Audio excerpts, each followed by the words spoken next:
Une colonne vertébrale brisée, une vie brisée, mais la suite vous coupera le souffle. D'une mariée brisée et rejetée comme un déchet à une reine qui a écrasé un empire par le feu et le fer, voici l'histoire d'une vengeance imparable et d'une force inébranlable. Regardez-la jusqu'au bout. La ville de Gandhara n'avait jamais vu un mariage aussi grandiose. Les rues étaient décorées de bannières dorées et des nobles venus de contrées lointaines se rassemblaient. Tout le monde en parlait. Le prince Okutta, froid et puissant, épousait une simple villageoise nommée Nazia. Les gens ne cessaient de chuchoter. Elle est belle, oui, mais elle n'est personne. Pas de titre, pas de richesse. Pourquoi elle? Certains ont dit que c'était par amour. D'autres disaient que ce n'était qu'un autre jeu d'Okutta. Mais Nazia y croyait. Elle pensait que derrière son regard dur se cachait un homme qui attendait d'être compris. Elle pensait que l'amour l'attendrirait. Elle pensait que la gentillesse pourrait le guérir. Elle marcha vers l'autel en souriant, vêtue de soie et d'or, le cœur plein d'espoir. La foule acclamait, les tambours faisaient trembler le sol, et l'air était chargé de parfums et de fierté. On aurait dit un conte de fées. Mais le rêve prit fin dès que les portes du palais se refermèrent derrière eux. À l'intérieur, le prince laissa tomber son masque. Okutta la fixa comme si elle n'était rien. « Tu n'es pas ma reine, dit-il froidement. Tu es à moi, tu peux me contrôler, se figea Nazia. Avant qu'elle puisse parler, il l'attrapa. Ce qui se passa ensuite fut d'une cruauté inouïe. D'un seul coup, il la poussa au sol et lui tordit la colonne vertébrale avec une force incompréhensible. Ses cris furent étouffés par les épais murs du palais. Personne ne l'entendit. Personne n'est venu. Il s'est penché sur elle et a appelé cela de la discipline. Pour lui, c'était son droit. Pour elle, c'était la fin de tout.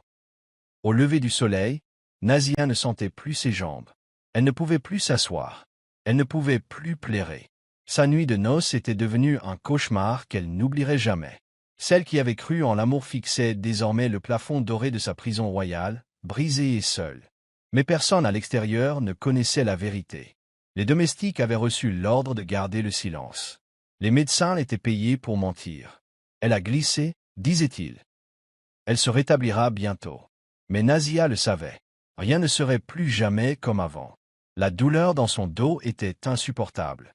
Mais la douleur dans son cœur était pire.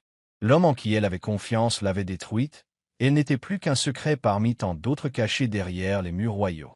Pourtant, la ville célébrait. Des festins étaient organisés. Des chansons furent chantées. Et Nazia resta enfermée, prisonnière d'un palais, brisée par l'homme même qu'elle avait rêvé d'aimer. Le conte de fées était terminé, et à sa place commença une histoire de douleur, de silence et de trahison. Mais au fond d'elle-même, même si son corps la trahissait, quelque chose refusait de s'éteindre. Un feu silencieux s'alluma. Ce n'était pas la colère. Pas encore. C'était quelque chose de plus profond. Une question. Une fin. Si l'amour ne la sauvait pas, qu'est-ce qui le ferait? Elle l'ignorait alors, mais ce n'était pas la fin. Ce n'était que le début. Nazia se réveillait chaque jour dans l'agonie, le dos hurlant de douleur, les jambes lourdes comme la pierre. Mais pire que la douleur, c'était le silence. Les mensonges. Chaque fois qu'un médecin entrait dans sa chambre, elle espérait la vérité, la guérison, que quelqu'un lui dise ce qui s'était réellement passé. Mais au lieu de cela, il hochait la tête, griffonnait des notes et chuchotait à propos d'une chute malencontreuse. Okutta les payait généreusement, non pas pour la guérir, mais pour cacher son crime. Elle était trop excitée le soir de ses noces, dit l'un d'eux en souriant à une servante. Elle glissa et tomba, dit un autre. Leurs paroles étaient des couteaux tranchants, plus tranchants que n'importe quelle blessure. Personne ne l'écoutait. Sa voix était enfouie sous la richesse et le pouvoir d'Okutta. Sa chambre, autrefois remplie de soie et de fleurs, était devenue sa prison. Les rideaux occultaient le soleil. Les domestiques l'évitaient. Ses cris étaient ignorés. Même ses parents, venus de si loin pour assister à l'avenir royal de leur fille, disparurent soudainement, renvoyés sans explication. Pas d'au revoir. Pas de réponse. Just lose silence. Les rumeurs se répandent comme une traînée de poudre. Elle est maudite. Elle a déshonoré le palais. Peut-être a-t-elle ensorcelé le prince et a-t-elle été punie pour cela. Elle a été dépouillée de tout. Son nom, sa dignité, son avenir. Seule et oubliée, elle restait allongée, immobile, observant le plafond, comptant les jours, les fissures dans les murs, les moments où son corps ne répondait pas. Mais en elle, quelque chose respirait encore. Une petite braise de rage. Un murmure de survie. Puis, sans prévenir, tout s'est terminé. Un matin froid, avant le lever du soleil, les gardes du palais la firent monter sur un chariot. Sans explication. Sans aucune gentillesse. Juste une couverture rêche et le silence. Les roues grinçaient sur les routes pavées tandis que le palais disparaissait derrière elle. Elle ne pouvait plus bouger. Elle ne pouvait plus lutter. Elle ne pouvait que regarder le ciel bleuir à la lumière du matin et sentir le vent froid lui fouetter les joues tandis que la charrette s'éloignait de tout ce en quoi elle croyait autrefois. À midi, elle fut abandonnée aux abords d'Ikimi, un village oublié où les parias, les veuves et les handicapés étaient envoyés à la disparition. Une femme au visage aimable mais fatigué s'avança et aida à soulever Nazia sur une natte de bois. Personne ne posa de questions. Personne ne mentionna le palais. Ils avaient déjà vu ça. Des corps brisés, des rêves brisés. La famille royale savait comment faire disparaître les gens. Là, parmi les étrangers et le silence, se retrouva Nazia. Sans titre, pas de famille, pas d'espoir. Juste une colonne vertébrale tordue, un esprit en feu et un nom que personne n'osait prononcer. Mais même allongée sous un toit fissuré, avec pour seule nourriture une soupe grossière, quelque chose en elle refusait de mourir. Elle n'était plus une reine. Plus maintenant. Elle n'était même pas une épouse. Elle était l'épouse brisée d'un prince cruel, jetée comme un déchet. Mais elle était toujours en vie, et au plus profond d'elle-même, derrière la douleur et la trahison, une tempête se préparait. Ikimi était perché au sommet des collines brumeuses, enveloppé de silence et de fumée. L'air sentait le bois brûlé, le fer rouillé et les rêves oubliés. C'était là que les gens envoyaient ceux dont ils ne voulaient plus. Infirms, vieux, orphelins. Nazia arriva dans ce lieu paisible, le dos brisé et le cœur brisé. Elle pouvait à peine lever la tête lorsqu'un jori, un vieux guerrier manchot au visage profondément marqué, la porta à l'intérieur d'une minuscule maison en terre cuite. Il ne dit rien, se contenta d'un hochement de tête et la recouvrit d'un chaud drap de laine. Sa fille, Luma, ne lui ressemblait en rien. Elle était le feu. Ses bras étaient puissants, son regard plus acéré que toutes les lames qu'elle avait forgées. Forgeronne de métier, elle travaillait du lever au coucher du soleil, martelant l'acier à coups de tonnerre. Lorsqu'elle regardait Nazia, elle ne ressentait aucune pitié, aucune douceur, juste un marteau dans une main et des outils dans l'autre. « Utilise tes mains, lui disait-elle. Ta colonne vertébrale est brisée, pas ton âme. » Nazia a pleuré dans le noir pendant des jours, jusqu'à ce que ses larmes s'assèchent. Personne n'est venu la réconforter, personne ne lui a dit que tout irait bien. Mais l'humain n'arrêtait pas de lui poser des objets sur les genoux. De petits morceaux de métal, du fusain pour les notes, des rouleaux remplis de croquis. Au début, Nazia les repoussa. Mais un jour, elle prit une bande de cuivre dans sa paume et ressentit quelque chose. Pas d'espoir, pas encore, mais quelque chose de proche. Elle regardait l'humain travailler chaque jour, les yeux fixés sur le rythme de son marteau, la chaleur de la forge. Le métal brillait, sifflait et se courbait sous le feu. L'humain le façonna comme s'il était vivant. Nazia commença à remarquer les détails, comment le fer ramollissait à la bonne température, comment les charnières nécessitaient un équilibre, comment la pression rendait les choses plus solides. Cela la fascinait. Lorsqu'elle l'interrogea sur l'anatomie, l'humain lui lança un parchemin.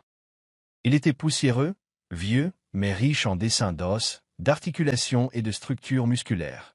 Elle l'étudia pendant des heures. Elle traçait des épines avec ses doigts.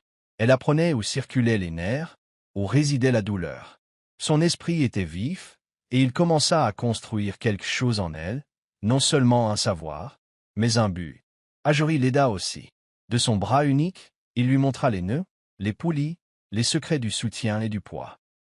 Il ne parlait pas beaucoup, mais quand il le faisait, c'était important. La douleur transforme les gens, les adoucit ou les rend d'acier.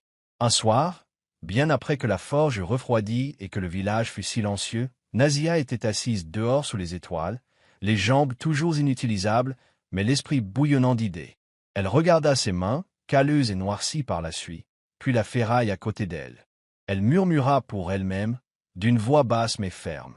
« Si je ne peux pas marcher, je construirai un moyen de m'élever. » Elle n'était plus la mariée maudite. Elle était autre chose, désormais, quelque chose se formant dans le feu, le silence et l'acier. Nazia commença doucement. Elle tenait un marteau, les mains tremblantes, les bras encore faibles, le corps incertain. Luma se tenait à côté d'elle, les bras croisés, l'observant en silence. Elle ne lui adressa ni éloge ni réconfort, juste plus de travail. Elle lui répéta « Frappe comme si ça te faisait mal », et Nazia le fit, encore et encore. Chaque coup sur le métal était comme un cri, chaque étincelle une larme qui consumait le passé. Son corps était brisé, mais sa volonté, elle, se transformait en quelque chose d'inébranlable. Avec l'aide de l'humain, elle commença à façonner quelque chose que personne à Hakimi n'avait jamais vu, une paire d'attelles en fer. Pas de simples supports, mais des objets audacieux et magnifiques, faits d'acier et d'armes. Ils entouraient ses jambes comme une armure, bloqués aux genoux, équilibrés par le poids et la tension. Elle les modelait avec soin, apprenant où la douleur avait besoin de soutien, où les os avaient besoin de se détendre. Elle s'observait, telle une arme en cours de forge. La première fois qu'elle essaya de se relever, le sol la heurta violemment. Ses coudes la raclèrent, son souffle lui échappa, mais elle ne pleura pas. Elle serra les dents et réessaya. La deuxième fois, ses jambes vacillèrent comme des bambous nouveau-nés. La troisième fois, elle ne tint le cadre que 2 secondes. La cinquième fois, elle le tint plus longtemps. Pour la 10e fois, elle se releva sans aide. Ses doigts serraient les barreaux de fer. Ses jambes tremblaient, mais elle était debout. Et à la 30e fois, elle se redressa. Le village s'y rassembla autour d'elle. Les enfants l'observaient derrière leur hutte. Les anciens s'avancèrent, les yeux écarquillés. Ceux qui l'avaient autrefois qualifiée de maudite murmurèrent maintenant un mot différent. Miracle. Elle ressemblait à une guerrière, pas à une victime. Ses bretelles de fer brillaient au soleil, ses mains rudes et fortes, son visage calme mais féroce. Puis Nazia sourit, un sourire plein de défi, un sourire de tonnerre silencieux. Elle éleva la voix et dit « Je ne suis pas guérie. Je suis reconstruite. » La foule se tut, comme si elle assistait à un événement sacré. Et dans ce silence, Nazia se tourna vers l'humain et prononça les mots qui choquèrent tout le monde plus que tout ce qu'elle avait fait auparavant. « Apprends-moi à me battre. » Les yeux de l'humain se plissèrent. Puis elle sourit. Ce n'était pas un sourire chaleureux.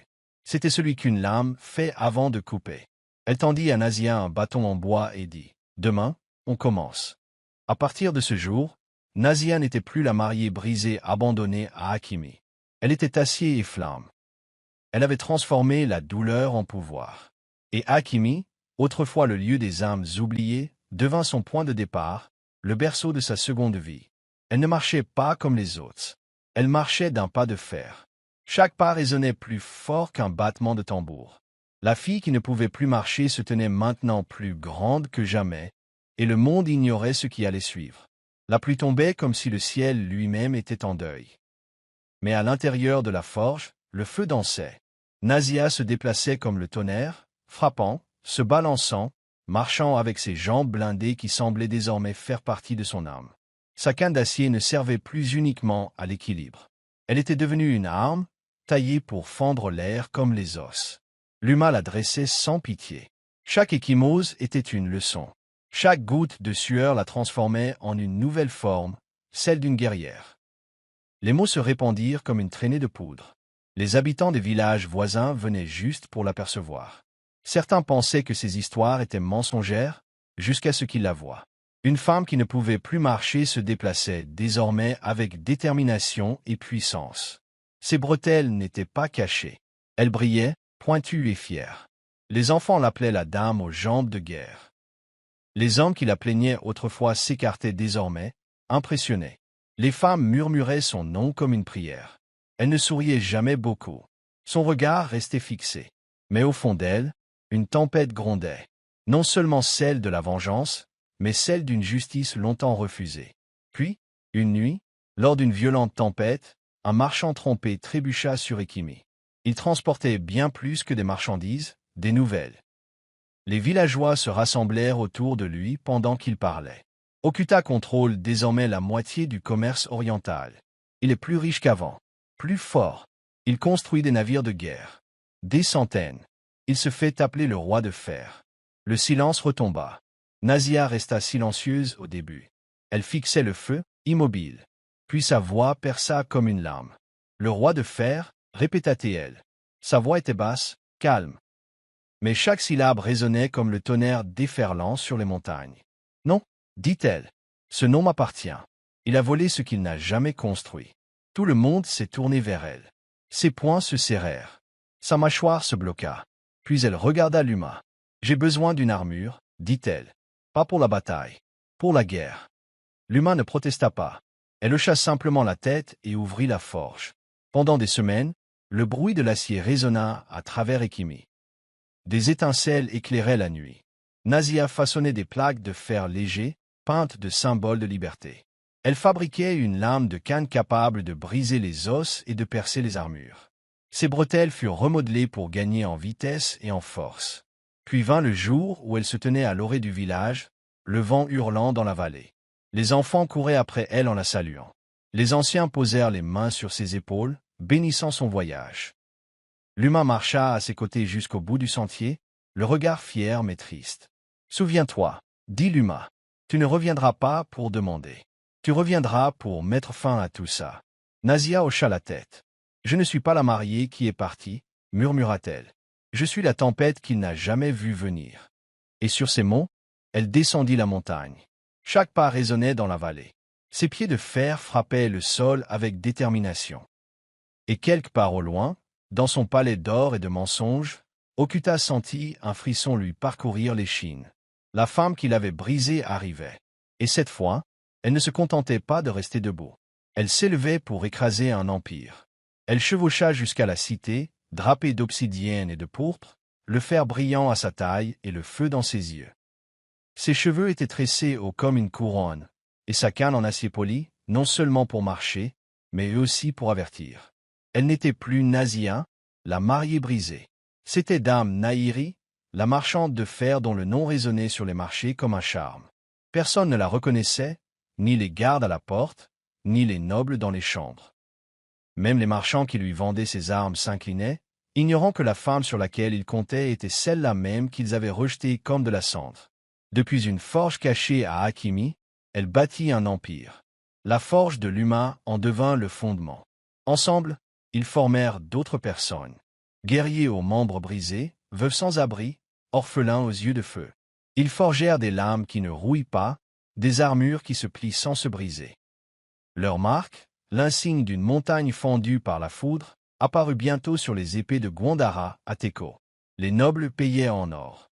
Les soldats combattaient avec son fer. Même les gardes d'Okuta portaient son arme. Son commerce n'était pas bruyant, mais il était omniprésent.